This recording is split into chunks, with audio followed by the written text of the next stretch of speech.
Wind is another one of those things that we learned about as kids and then probably forgot.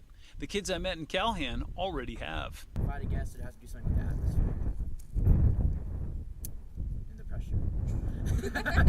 pressure. Where does the wind come from? Well, the first thing to know is that the wind doesn't really blow. Wind is a product of one parcel of air rushing in to fill a vacuum created by the movement of another. The core of this has to do with high and low pressure zones. Because the sun heats the Earth's surface unevenly, it causes air to expand and contract at different places across the globe. As a result, air pressure is different everywhere on Earth.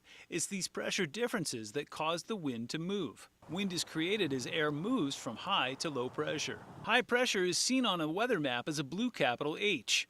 Near high pressure, the wind is usually light and circulates clockwise away from the high. Because the air is leaving the high pressure area, air comes down from above to replace the air that left. Low pressure is seen on the weather map as a red capital L. Since the pressure is low, air needs to fill it in, so it moves toward the low, but around it counterclockwise at the same time.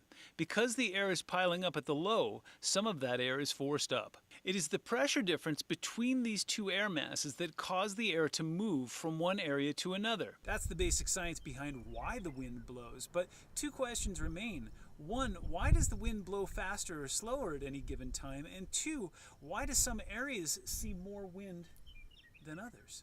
The amount of difference in this pressure is what determines how fast the wind goes. Slight differences in pressure create breezes. Big differences create gusts. The strongest wind ever recorded was 253 miles an hour in Australia. The strongest wind ever recorded in the United States was 231 miles an hour in New Hampshire. The highest wind in Colorado was this February in Monarch Pass at 148 miles an hour. Do you have a weather wonder? Drop me a line and we'll look into it.